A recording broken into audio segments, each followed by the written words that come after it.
Good afternoon. Thank you for taking the time out of your busy schedules to work with me and learning a little about writing.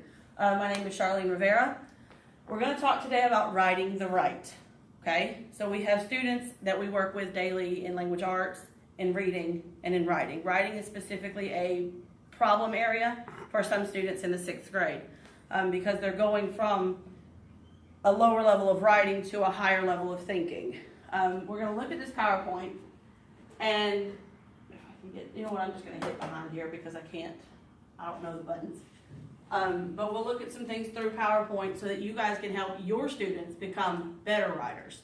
So we'll look at the writing process, we'll look at what you need to specifically do with your students that's going to help create a better writing opportunity for them. It's going to get them from lower level writers to higher level writers.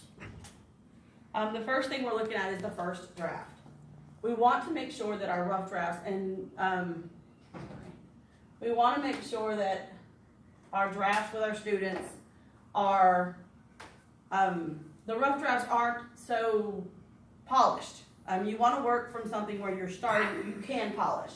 For example, your paragraphs can be robust. They can be filled with certain different kind of content. You want to have them talk about the same theory and the same focus, but the content doesn't have to be as specific when you're working with your final draft as when you're working with your rough draft. Clarity is not really a concern at this point, as long as we understand the idea of what the students are trying to get out. Clarity is not something that we are pushing at this point or for the rough draft. We want to make sure that all of the ideas are gotten out on the paper and the student feels comfortable enough to speak about the topic that they're writing about.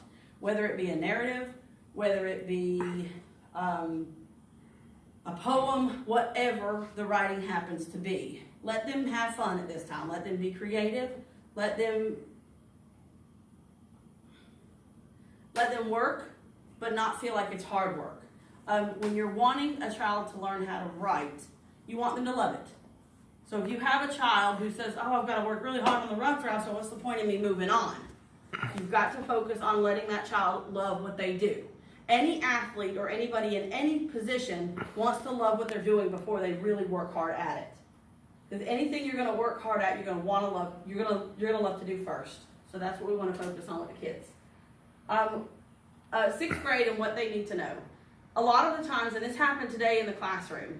Specifically, we're working on a rough draft in the school. So we've got peer editing, where the students don't really understand what peer editing is. Make sure that they understand the concept of peer editing.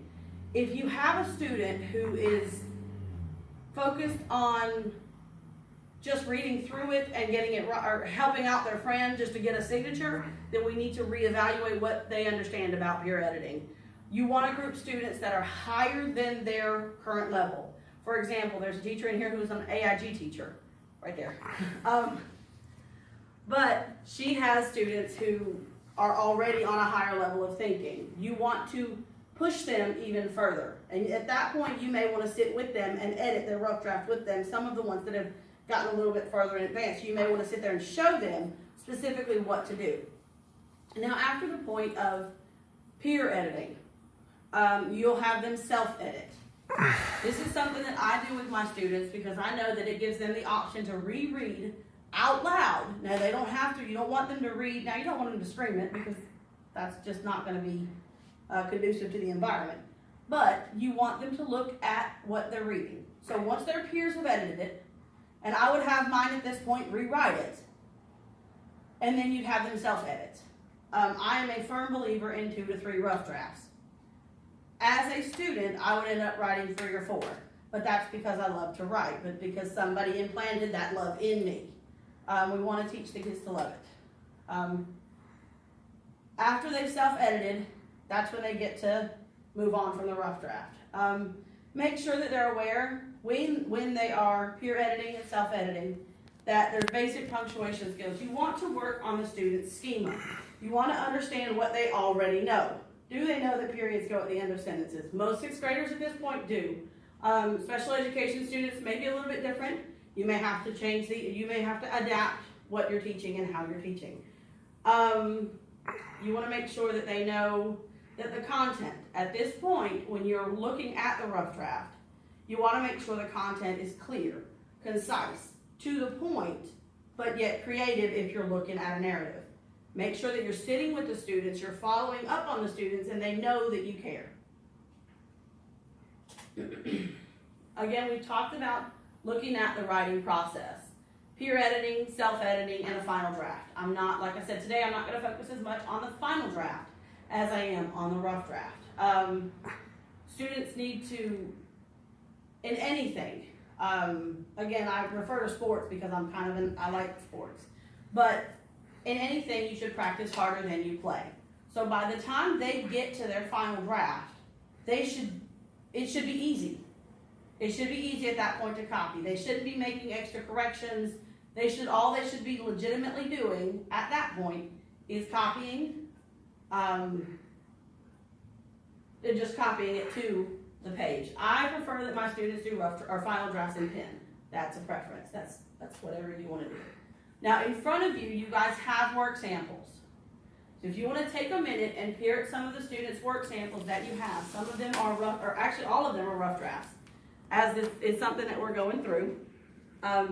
Some of the students have already processed the rough drafts. They've already gone through, they've done the editing, and they're moving on to final drafts. Now, other students have not done so. They've not processed all of that, writing and reading. Or all of that, I'm sorry. They have not processed they've not gone through the entire writing process. All right, we're gonna go ahead and move on because I know that for time reasons. Some of the things that I've already mentioned, you want to make sure that you get that one-on-one time with the students. I know as a teacher that getting that one-on-one time is really hard. And most of the time it's a quick 5 minutes, even if you could look at it for 5 minutes so that the students are like, okay, I got this, she cares. And if a teacher cares, the students are going to work more for the teacher. And you're going to get more quality work out of that.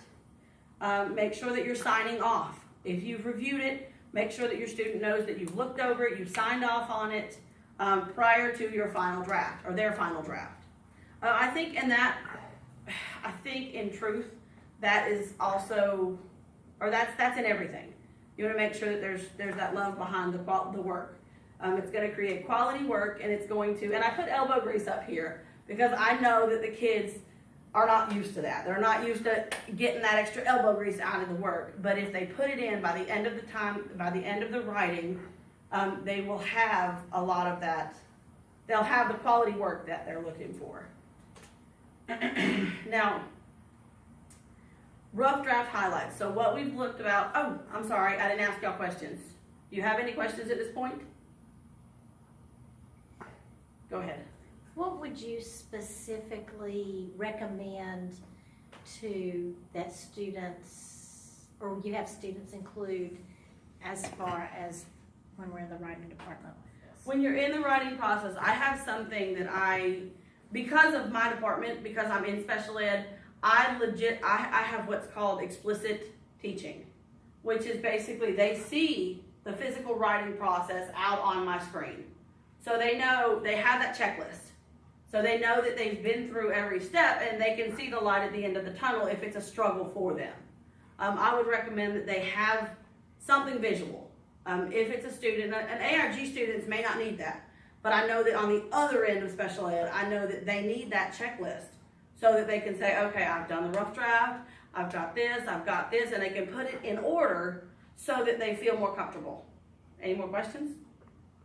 How do you check the validity of the student's peer peer editing? Okay. You want to make sure, first and foremost, you want to make sure that each peer editor has signed off. Okay? They can sign off, and what I like to do is I like to have them sign off in different colors. Peer editor 1 has a green marker. I edit in red, so they don't get to edit in red. I edit in red. Peer editor 1 has a green marker. Peer editor 2 has a purple marker. And they sign in that color so that I know that they're editing they're properly editing. Now, I know that if a student just goes through, I know the academic level of the student that is editing too. So I know that if they're not able to, or they don't understand that sentences don't need to be capitalized in the middle of the sentence, I know that they're not going to mark that. But I also know that my higher level thinkers are already going to have that marked. So I can say, hey, did you really look at this? To a student who I know has the ability. I've already learned my students. I know their capacity. And at this point, I'm able to say, okay, this needs to be fixed, or you did a good job editing that. All right, quality work. We touched on the rough drafts need to have quality work. That's going to happen throughout once we finish the rough draft or final rough draft before we head into the final draft. Self-editing. The purpose in self-editing is self-reflection. How can I get better? What can I do to be a better writer? What does my content look like? And then the peer editing is for accountability. We're keeping each other, they're keeping themselves accountable. Oh, I did that early. Oops, well, welcome to Life of a Teacher. All right, so at this point, you guys have reviewed everything that you need to review. We've talked about it. We went over everything. Make sure that you're touching on punctuation. Make sure you're touching on grammar.